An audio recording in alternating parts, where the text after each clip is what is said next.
Hello, I'm Michael Swinford. We'd like to welcome you to another edition of the Veteran Voice. Throughout our nation's history, words, names, places have been a part of our mind as we develop into adults and get older in age. If you go back to World War I, the name Bellewood in Flanders rings a bell, and if they hear those words, then they immediately go back to that time in history. In World War II, it was Guadalcanal, the Battle of the Bulge. In Vietnam, we had the Tet Offensive, we had the Mekong, we had I Corps. All these bring back images to Vietnam veterans. And in Korea, it was Pork Chop Hill, Chosin. And all of these are part of our life to some degree or another. But we're going to take one of these places today and get into it and realize there's a lot more involved than just the war. So if you stay tuned, we'll be right back after this.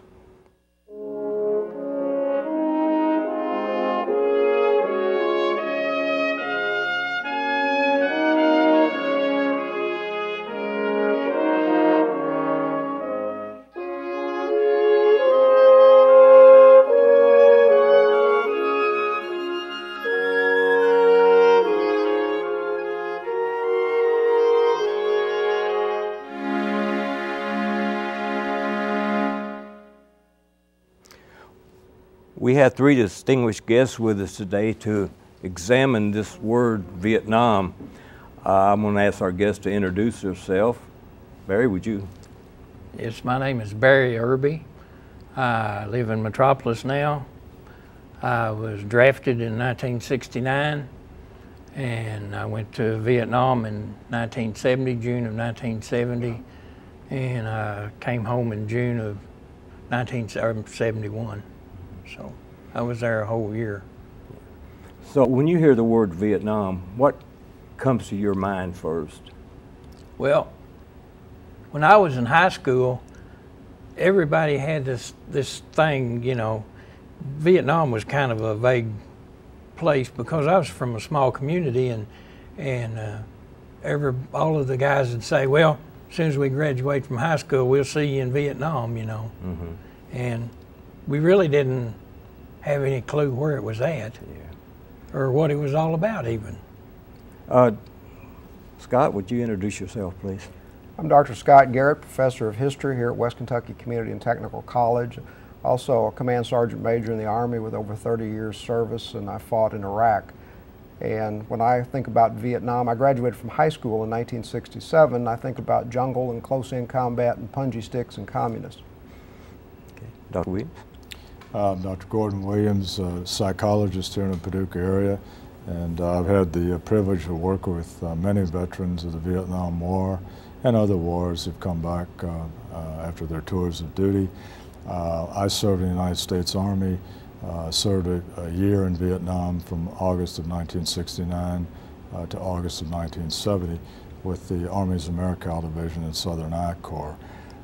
When you ask the question, what comes to mind regarding Vietnam, immediately think of the extreme heat, the extreme heroism shown by many of our soldiers, and the ultimate death and destruction that took place in that combat zone. So with each of us, it has the same thoughts but different thoughts. I think the thoughts probably are set up by where we were, what we did, and all of this, but today we're going to look at Vietnam as more than a war. Scott, can you take us back a little bit and give us a little history of this land that's called Vietnam today? Well, Vietnam's part of Indochina, this peninsula that has history goes back thousands and thousands of years. It's been under Chinese rule at various times. It's been under the rule of its own monarchs, other regional powers in the Indochina region. The French colonized it in the 1850s and 60s, and then they maintained control until, well, actually 1940, the Japanese forced France had been defeated by the Germans in the summer of 1940, to grant the Japanese concessions, and so the Japanese occupied Indochina to protect it, so-called. Then the French, after World War II and the defeat of both Germany and Japan, tried to reassert their colonial control, but the Viet Minh under Ho Chi Minh fought against the French. The ultimate French defeat was in 1954 at Dien Bien Phu. The French pulled out, but because of the fear of communism and the spread of communism throughout not just Indochina but Asia, the United States replaced the French. Initially, Eisenhower sent advisors in. Kennedy sent more advisors. President Kennedy sent more advisors in, and then it was Lyndon Johnson who in 1965 committed major combat forces to Vietnam, and that's the real wind-up of the Vietnam War, beginning of the war. Why has there always been such a spotlight on acquiring Vietnam? You mentioned the Japanese, of course that was part of the war effort, but the Chinese have particularly always had an eye on Vietnam and wanting to take it in under its wing, so to speak, and make it what China would want it to be. Why has there been such an attraction to do that with Vietnam? I don't know that Vietnam is any different than any other lesser power surrounded by greater powers. When you have Imperial China wanting to build and expand and maintain its empire, and then later the French Empire, and then the Japanese Empire, it's just what empires do, is they acquire territory and hold it. For the United States involvement, it was to stop the spread of communism.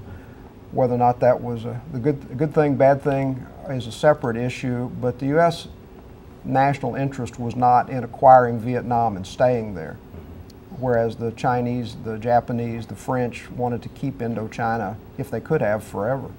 Yeah, well, I think there are also some other issues there. If you look at the natural resources that exist in that part of Indochina, just abundant natural resources, to include massive oil reserves just off the shoreline of Vietnam that some of the American corporations such as Mobil Oil and Exxon and others had drilling rights to, and also the shipping lanes in that area of the world were looked upon as very important for commerce. So in addition to what Scott's talking about there as far as expansionism, there were some reasons that other people wanted to expand in that area, very rich in its natural resources. Do you think those reasons had anything to do with the Vietnam War, that we were there for a multitude of reasons apparently, but well, did these assets that Vietnam has, what Dr. Garrett is talking about as far as our official reason for being there was to stop the spread of communism. That was the official reason. Underlying, there were numerous other reasons that had to do with the corporate approach and the abundance of the natural resources, the oil reserves off the coast of Vietnam, and those shipping lanes that corporate America and the European corporations wanted to keep open. That was all part of it. Were we actually asked to be there in the beginning, or? In the beginning, yes. Well, when the French couldn't hold on to Indochina, and they were pulling out after their decisive defeat at Dien Bien Phu, the French decided we're going home. So then it was the orderly transfer of power, and the idea was not to set up a communist North Vietnam and a sort of democratic South Vietnam. I say sort of because it wasn't truly a democracy. It had the trappings of a democracy, but it functioned more as a dictatorship. But Eisenhower's concern was the spread of communism, and that was a concern. Cold War was quite real. There were hot spots like Korea and Vietnam. It's fortunate that it didn't develop in some cases into World War III, but the Korean War the fighting had just ended in Korea in 1953. The Soviet Union was consolidating its position in Eastern Europe. The Warsaw Pact hadn't been established yet, but moving toward that. So it seemed like the communism and the dictatorship of communism was a very real threat in Indochina, or Vietnam specifically, but they talked about the domino theory, which is if one country falls, then its neighbors will fall. And so the concern was that the other countries of Indochina, like Cambodia, Laos, Thailand, would also fall. Yeah, there's a very interesting comment made. There's a book called The March of Follies, and I can't remember the name of the author. You remember, it's a lady author. Barbara Tuchman. Barbara Tuchman, her book, The March of Follies. She talks about our American involvement in Vietnam in a way that I've never read about it anyplace else. And in terms of the way that she explains it, she goes back to the Truman era. And she says in her book that in the aftermath of World War II, there was an obvious vacuum created in Europe, and that, that we were concerned that the Soviet Union would step into that vacuum, and that we didn't want that. We didn't, as Dr. Garrett's saying, we were concerned and worried about the spread of communism. But in that book, the author Tuchman, she says that that French President Charles de Gaulle approached Truman and said, "Look, we have a mess there in Southeast Asia, and we want to extricate ourselves from there as quickly and as smoothly as we can. And unless you Americans help us to do that, France is not going to be a full player in NATO. And if France is not a full player in NATO at that point, the concern was that the Soviet Union might in fact move into that vacuum." So Tuchman's, her point is that Truman and de Gaulle came up with a plan that we would help the French to extricate themselves honorably from Southeast Asia and Vietnam if France agreed to remain a full player in NATO. And that's the only place that I've ever read that. And she's a highly respected author and does her research. And over the years I thought, you know, that's probably about as close to the truth as you're going to get. I can see something like that happening behind the scenes. I don't know if you've No, Dr. Williams, you make an excellent point.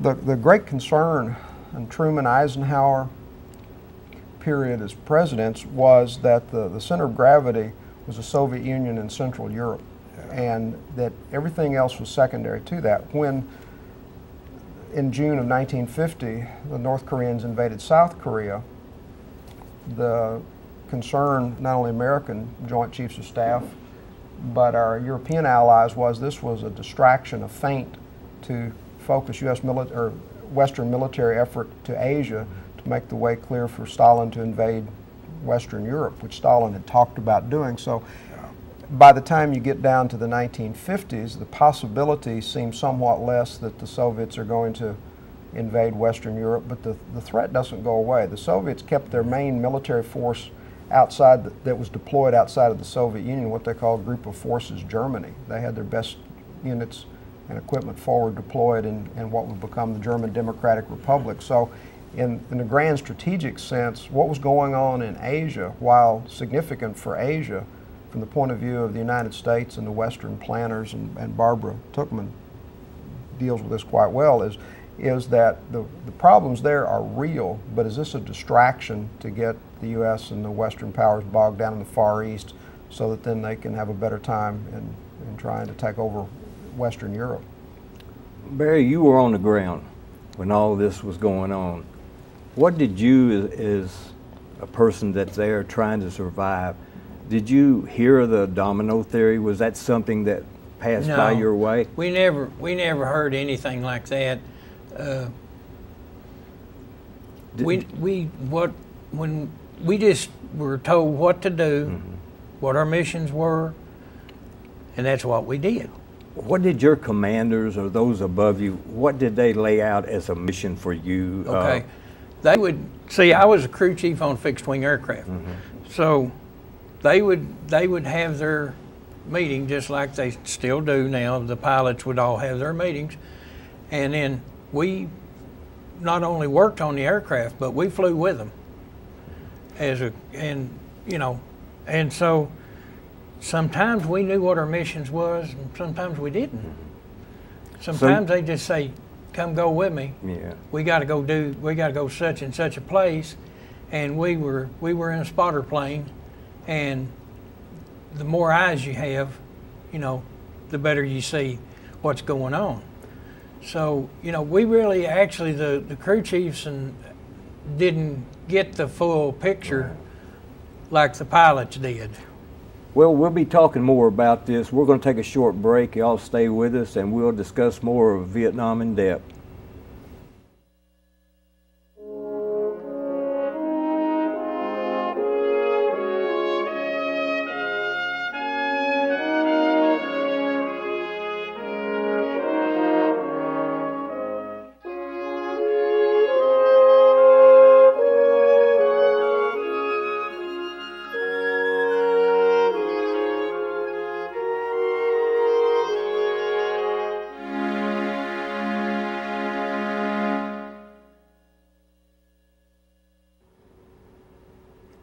Well, we're back today with a panel of experts, I would say.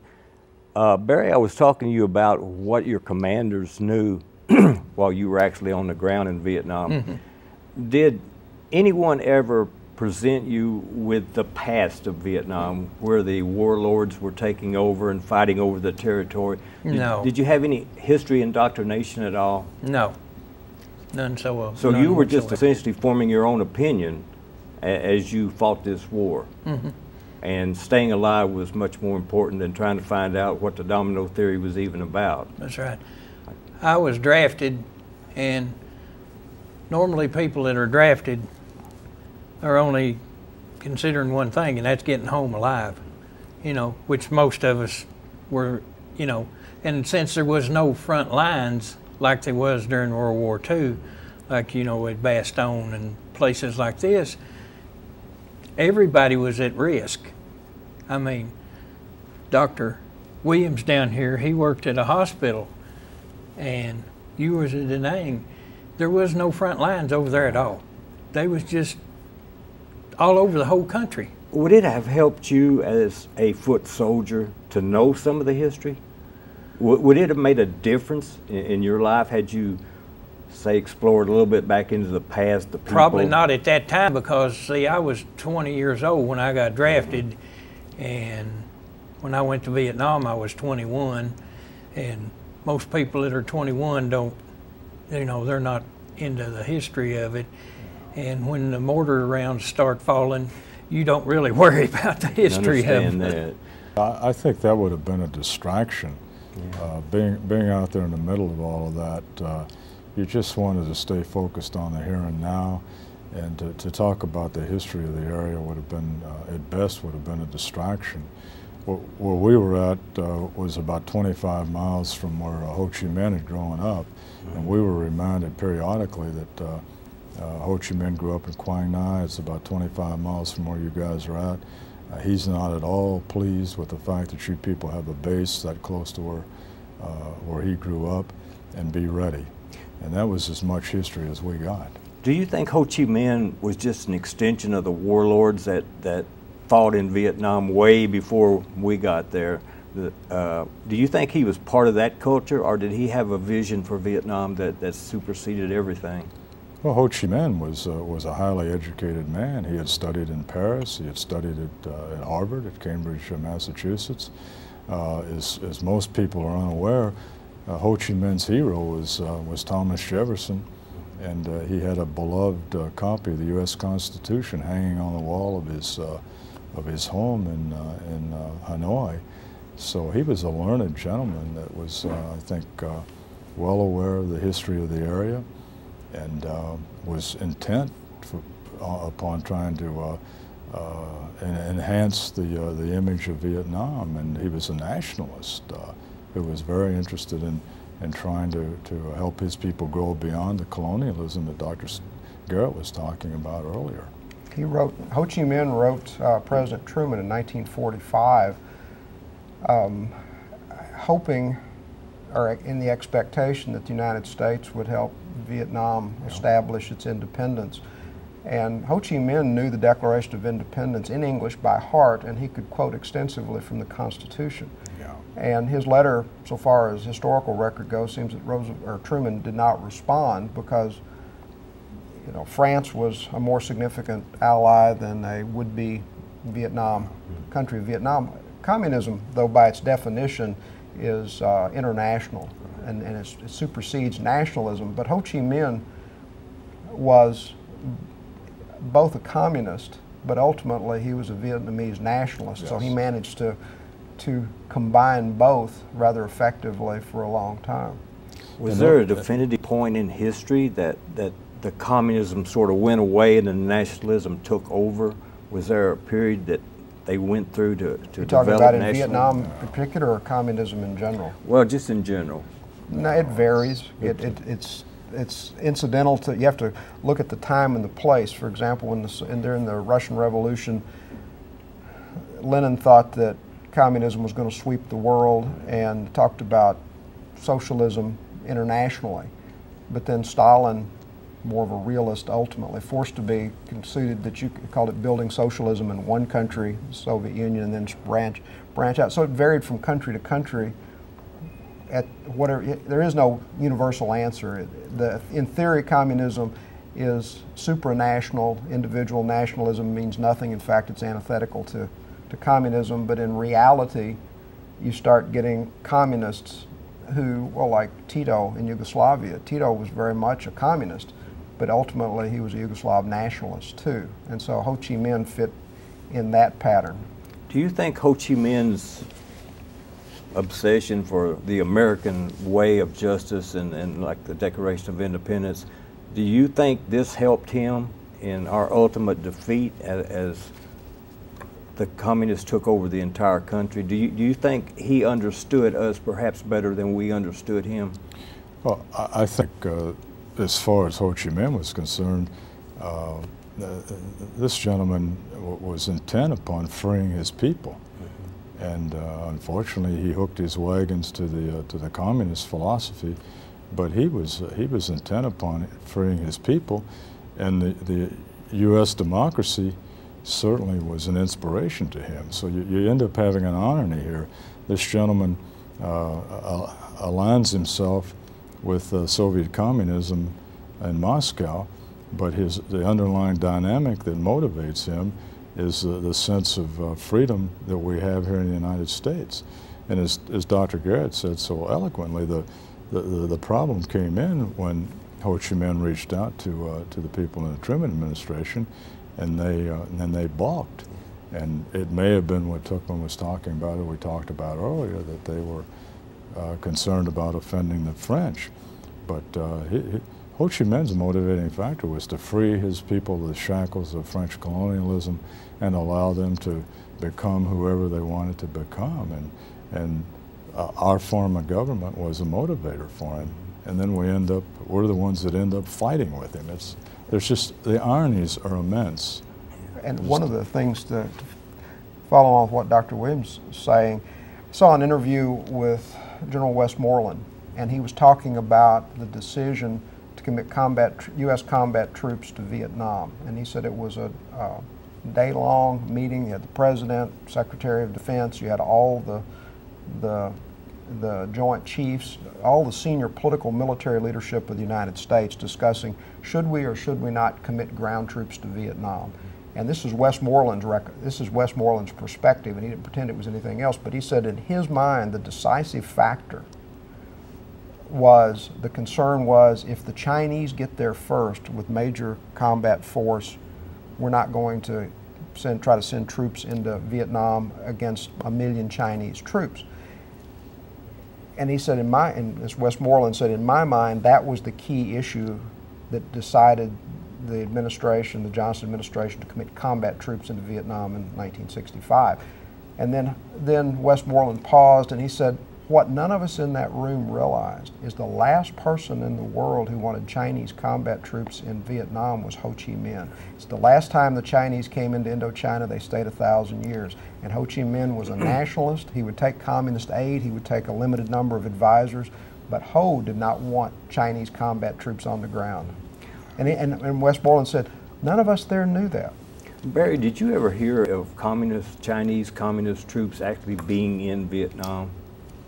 No, I've heard of them being up in the north and being as advisors to the North Vietnamese, but as far as actually being in the south, down where we were at, I never heard of any Chinese being down in there. Gordon, did you ever hear of something like that? I can relate an interesting story that was given to me in a therapy session, and this particular Vietnam veteran has said that it's fine with him if I tell this story.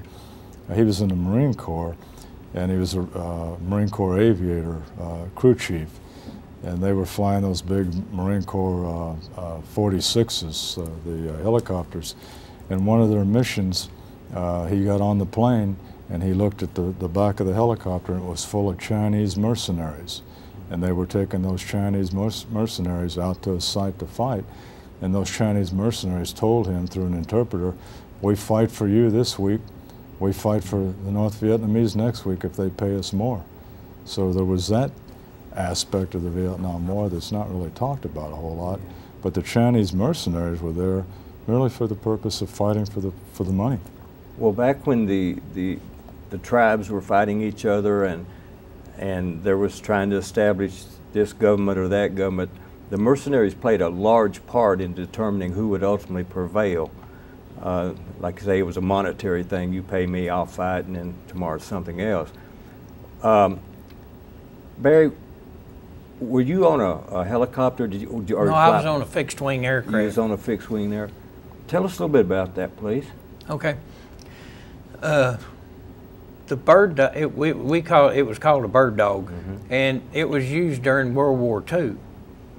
I've actually seen a few movies that it actually showed the same bird dogs flying in the movies during World War II that they had then.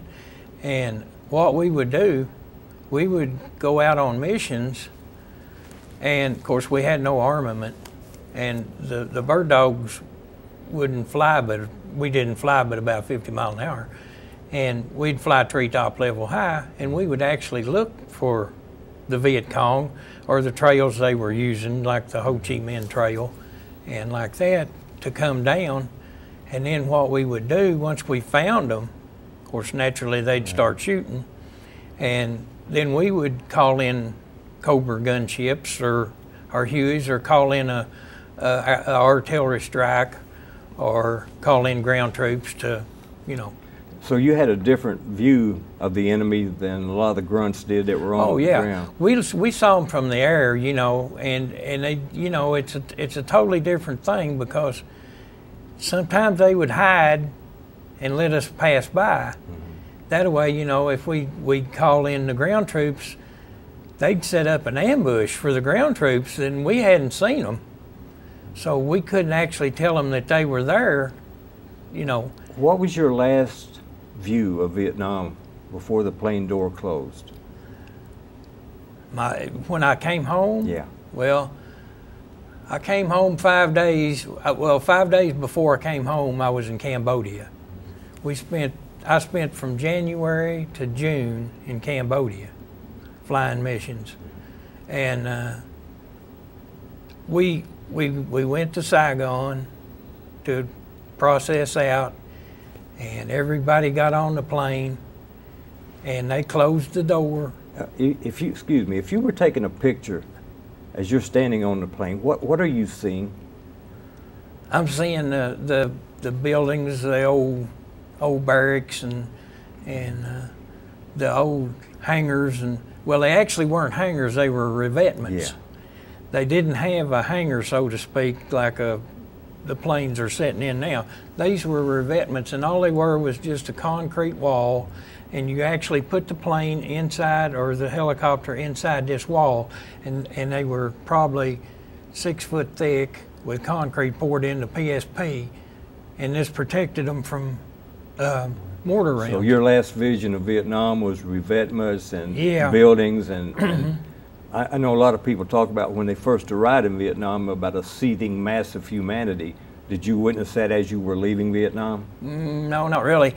The best I can remember, it was early in the morning, and I remember getting on the plane, and it was cool.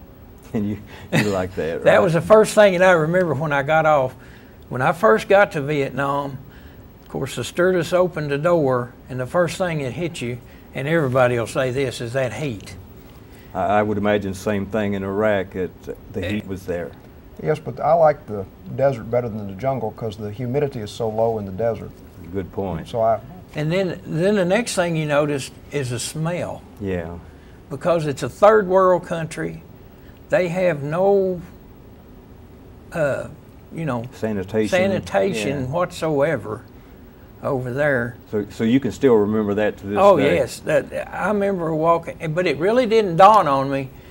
I got off the plane, we all had debarked, or all got off the plane, you know, and we was all standing around waiting on this bus to come pick us up. Well, when we started loading on the bus, when it really hit me that I was in Vietnam was when a guy loaded a round in a 51 caliber machine gun that was mounted on a Jeep. I can still hear when he raked that bolt back to lock that round in there. Well, we're going to take a short break and we'll be right back after this.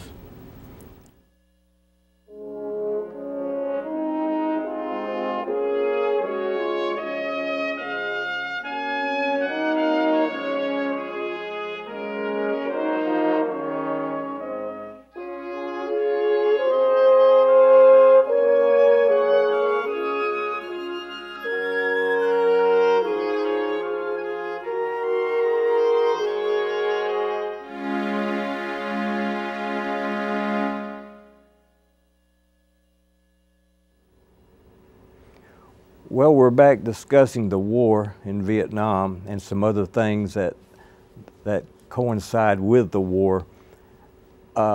In your position, Gordon, as being on the ground in Vietnam, what did Vietnam leave you with the most lasting impression with your work and what you did over there?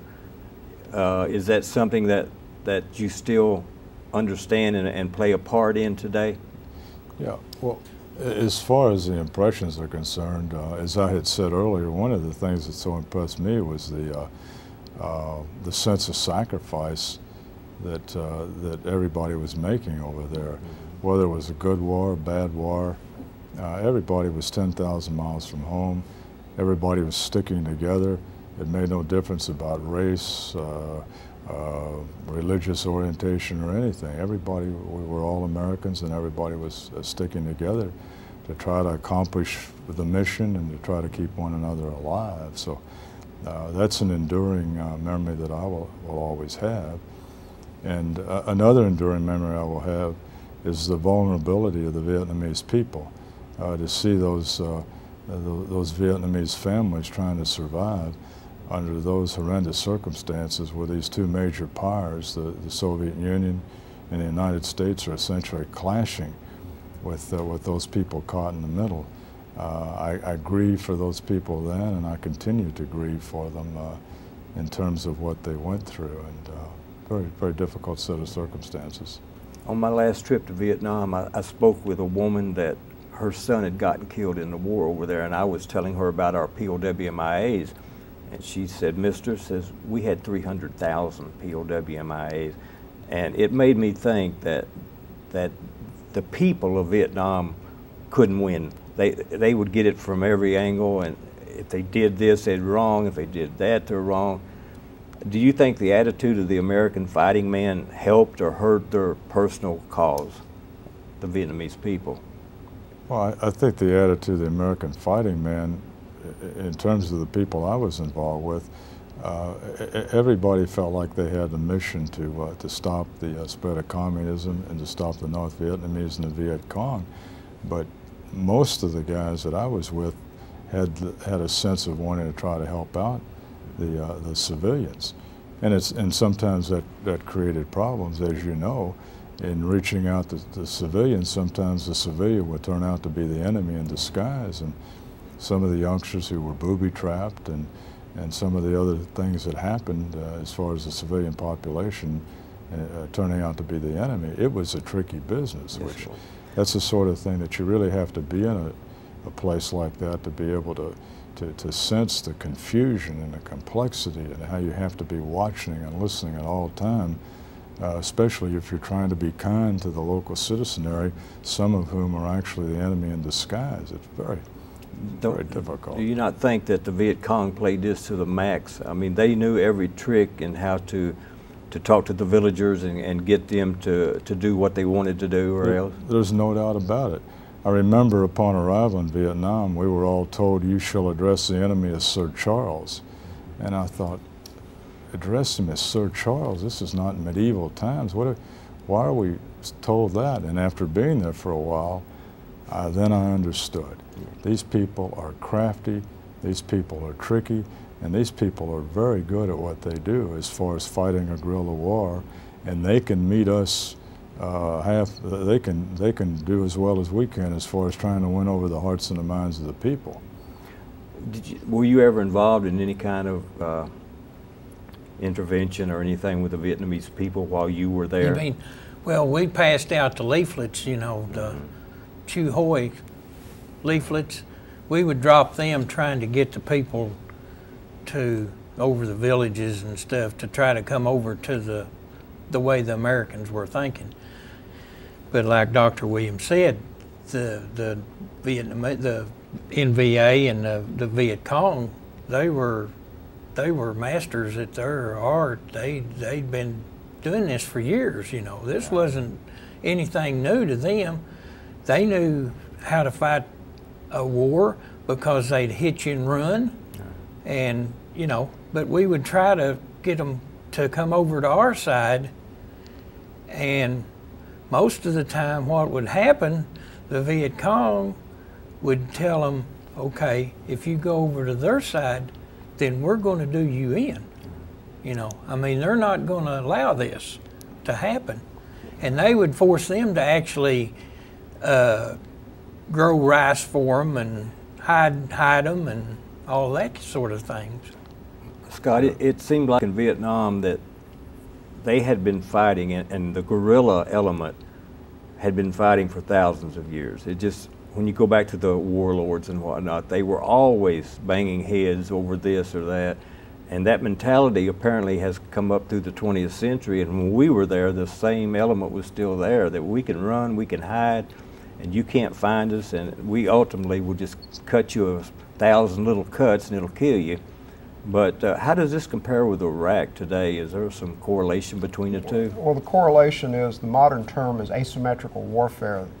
You know, rather than a large organized military force fighting another large organized military force like in World War II, you have the United States large organized military force in Vietnam, and in the second Gulf War, the invasion of Iraq in 2003, there was very little regular Iraqi resistance. There was some, but that was over within a few weeks. In Vietnam, there wasn't any most of the time. Occasionally they'd mass, but typically it was the guerrilla tactics. And so one of the problems in Iraq that is similar is you have a well-organized military structure, the U.S., opposing a guerrilla force that has a lot of different elements. And they're not as well organized in Iraq because you've got a lot more different, you have various competing groups in Iraq that are, the only commonality is they oppose the U.S. and the other coalition forces there, whereas in Vietnam it was the Viet Cong, the NVA, and ultimately the North Vietnamese government controlling that. But dealing with, for example, the children or civilians, you had to be very careful in Iraq, just as in Vietnam, because American troops have, by and large, tremendous fire discipline. And so I've seen American soldiers risk their lives by not returning fire when we were shot at because the bad guys were using women and children as shield. They did that commonly. They booby-trapped children. They did all sorts of nasty things. It seems that there's another correlation or coincidence perhaps, but the warlords that were fighting in Vietnam, and you have warlords in Iraq too, and they have a tremendous amount of influence over the people and the government.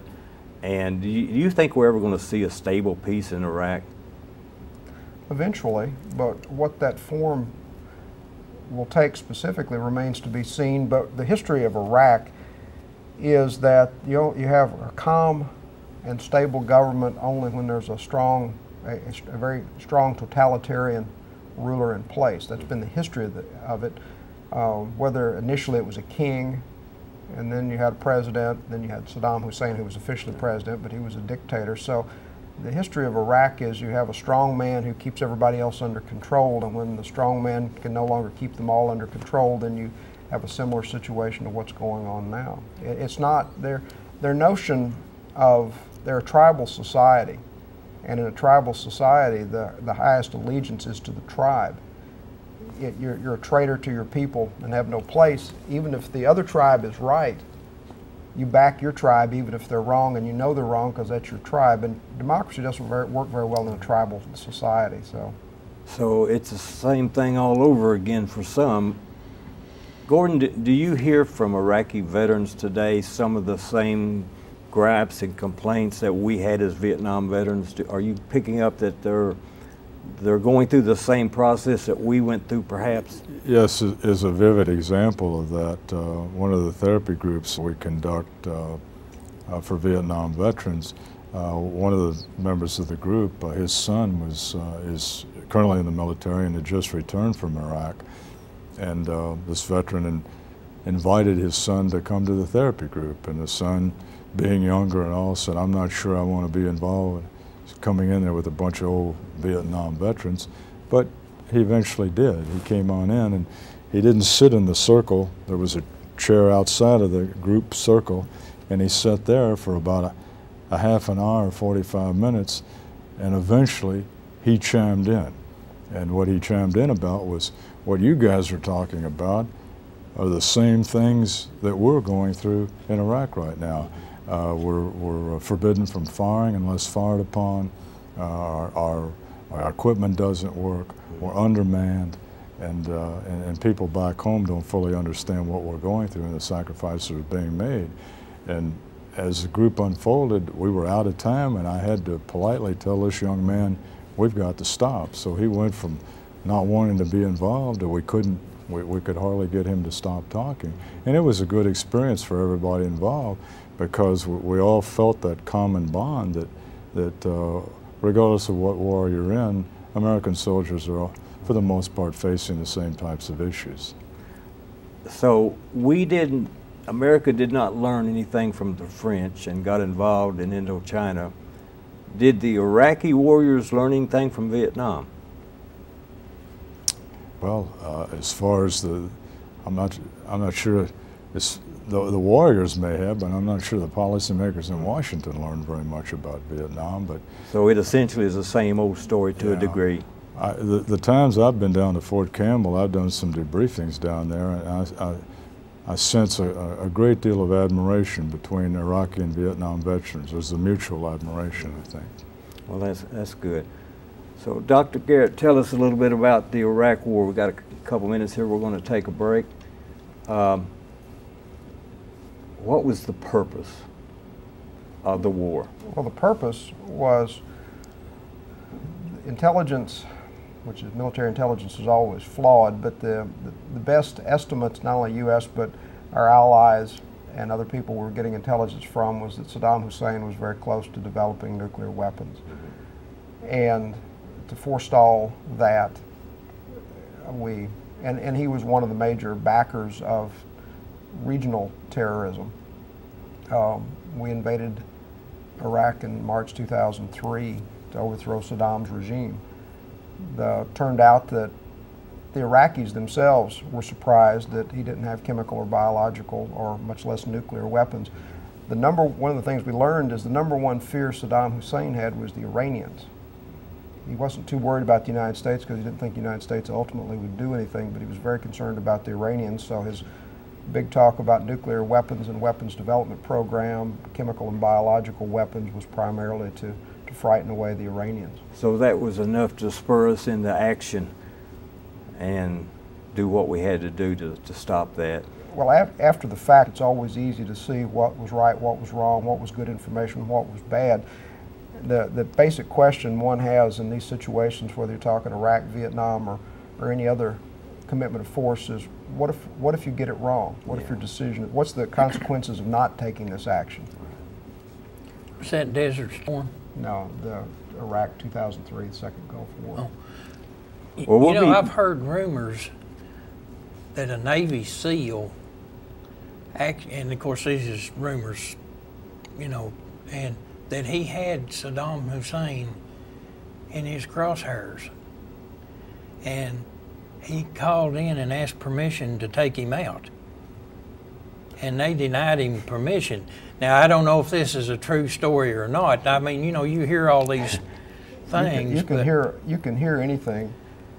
I do know of some of the teams that were hunting Saddam and also other teams hunting bin Laden, and their task was not to find him and then call for permission if they found him. They were going to kill him. So this was during the first time we went into Iraq, and they said that he actually had him in his sights, and all he had to do was squeeze the trigger. Well, we'll be discussing this and some other issues when we come back. We're going to take a short break.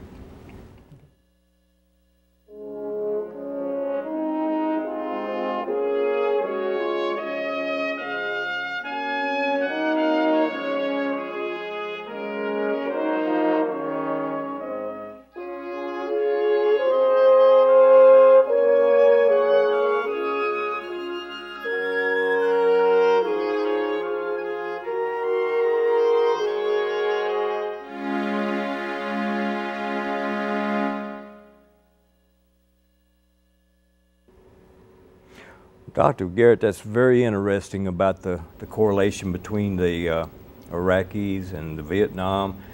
We've got some pictures to show you of the new Vietnam. And when you talk about the new Vietnam, you're talking about a Vietnam that we didn't know. I think we all knew that someday it would change, but I think we had no idea of what it would look like. Dr. Williams, what are your thoughts on the emerging powerhouse in Southeast Asia called Vietnam? Well, it's obviously a surprise, a pleasant surprise that the Vietnamese government and the Vietnamese people have been able to emerge in the way that they have. I've talked that issue over with a number of the guys that I work with who served in Vietnam, and they expressed very mixed feelings.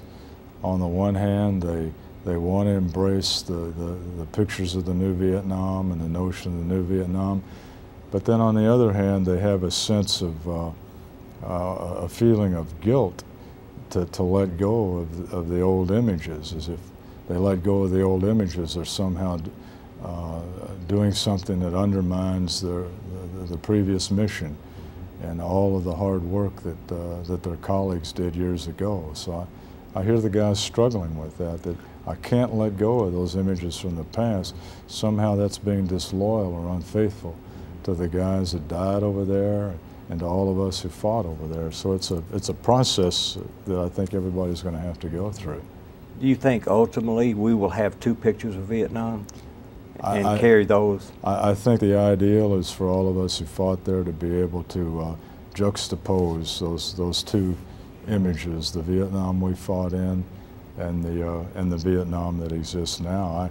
I can't, you and I have talked at length about the new Vietnam, and you told me that the Highway 1 from Saigon up to Da Nang is the expressway now, but I can embrace that for a moment, and then what then pops into my mind is the pictures of that old two-lane highway with the potholes and the dogs with the rounded tails walking out in front of your vehicle, and the mama sons with those heavy packages on their shoulders, and I can't let go of all that, and I don't think anybody else will be able to. But to be able to put those images side by side with some increasing sense of peace, I think that's a noble goal, and I hope that can be one of the outgrowths of a program like this. Do you think a visit back would help a lot of the guys put this into perspective? People that I've talked to, you and others who have been back, most people have said that it's an overall positive experience, although I have talked to some people who said that in coming back, it was they were pulled back into it in such a way that they had trouble getting back out, with an upsurge in nightmares, severe depression, and a sense of survivor guilt about having made it back when some of their friends didn't, and they had to climb, work out of that. It's very difficult. I went looking for the war this last trip back, and I couldn't find it. Yeah. And it was shocking to me because I still had a lot of images in my head that weren't very pleasant. And when you go back there, you don't find that. Would you like to go back to Vietnam, Barry? No. Why is that? I had my best friend I grew up with was killed in Vietnam in 1968. He was a medic, and I just can't. I couldn't do it. My wife's first husband was killed in Vietnam, so Vietnam was never ever mentioned in our house. I've been married to this lady for 37 years, and we never discussed Vietnam. I remember when I was going with her, and I found out that her first husband had been killed in Vietnam. she wanted me to go meet his parents. And that was extremely hard for me because here I had came back in one piece and he had died over there. And I remember his dad asked me one night, he said, I just want to know one thing and I'll never ask you again. He said, I just want to know what it's like over there. Mm-hmm. And I explained this to him, you know, what I thought it was like. And he never did ever mention it again. And like I said, my best friend got killed over there, and that was just almost more than I could take. And I just couldn't go back because all these memories would come back. And that's the same way with the flying. I can't fly anymore because we flew 6 to 9 hours a day. And well, Scott, what do you think about this new Vietnam that's emerging with all its beautiful roads and flowers and the big high rises and all the, I mean, you can go to Macy's or Louis Vuitton or all these fancy places. And did you ever think that Vietnam would come to this point? I really hadn't thought about it at all in those terms until comparatively recently. But the Vietnamese, I've talked to some Vietnamese, not in Vietnam, but in other places, and they talk about, well, the war's behind us. And some of them that I've talked to are old enough to have experienced the war, but several of them are too young or born since the war, and it's ancient history. It's like it's part of their history, but they're not focused on the Vietnam War. They're focused on here and now and enjoying life and tranquility. And they're, as you well know, industrious, hardworking people. So Vietnam is poised to make even more economic developments. So I guess maybe the bottom line is, no matter how bad things are, the human spirit will ultimately prevail. Well, I think it's something like 60 to 70% of the people in Vietnam today weren't even born during the time of the not the American War, as they call it, but they seem to be in position to really challenge China for the jobs, the manufacturing jobs and whatnot, because the quality of work is better, but the same creativeness seems to be there. Would you buy anything from Vietnam if you knew what it was? Not if I knew what it was. Not if you knew what it was? But I do have I bought a rain suit that I hunt in, and when I got it home, I was looking at the tag to see how to take care of it. And the first thing I see, I said, it says made in Vietnam, and I thought, look at this. Here I was. I spent a year in the mud, blood, and everything else, and now they're making my clothes. You know, but it's the same way with the Japanese and the Germans and everything else. Sure. Once the war's over, then they're making our stuff. You know, they make 99% of the TVs and cars and stuff are made in foreign countries. So. Well, when the Vietnamese put down the Ciclo and get the cars made, that'll just astound me totally.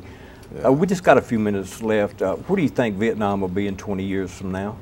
Along the lines of what you were talking about earlier, I think it'll be an important international player that will challenge the other countries of Southeast Asia for supremacy over there. Those people are very industrious. I can remember many a night having to deal with their shenanigans out in on the field as far as warfare, saying these people are very industrious, they're very creative, and give them a chance to do constructive things beyond war, and these people are really going to take off, and their economy is going to take off. So I think they'll be a key player in that part of the world and in the international economic scheme of things. I've heard reports from inside Vietnam, and they say there's a possibility that we may have a base in Vietnam by the year 2015, I believe. Yeah. How does that strike you, Scott? Well, the world changes, and yesterday's enemies are sometimes our best friends today, so I think that's fine. Yeah, the Vietnamese government has offered us our 7th Fleet, the use of Cam Ranh Bay, for $1 a year. Wow. And being the entrepreneurs that they are, their thoughts are all of the millions of dollars that the sailors will spend there. That's right. This is well worth the investment. And I think the Pentagon has thought about doing that, because that would be a more central place for the 7th Fleet to be located, rather than Hawaii, but they've been hesitant because they would have a liaison with the government that they're not really sure of yet. But one of the reasons the Vietnamese would like to have the 7th Fleet, for example, as a counter to the Chinese. The Vietnam and the other countries of Indochina are very much worried about the Chinese still. I'm wondering if they're not more worried about North Korea than they are anything, because, you know, the North Koreans, they've got their nuclear weapons now, and that if I think that the Vietnamese would be allies with the United States because of the fact that the North Koreans would invade them, you know, and Japan is worried about it too. That's right. And so, you know, I mean, we're allies with Japan now, which actually was the ones that started the war with us, you know, and now we're allies with them. And I really believe that they're more worried about the future with the North Koreans, because if for some reason North Korea and South Korea get together ever and make one state or one country, they're going to be a power to deal with. Do you think that North Korea is a real threat or just a paper tiger? I think they're a real threat. They're one of the sources of nuclear material and nuclear weapons technology to the Syrians. The Iranians and the North Koreans have collaborated very closely on nuclear weapons development. They've worked with the Pakistanis. So it's very much a serious threat. Is this another case where we should have just taken care of this problem back in '55? Well, but you look at the situation in '55, and then what?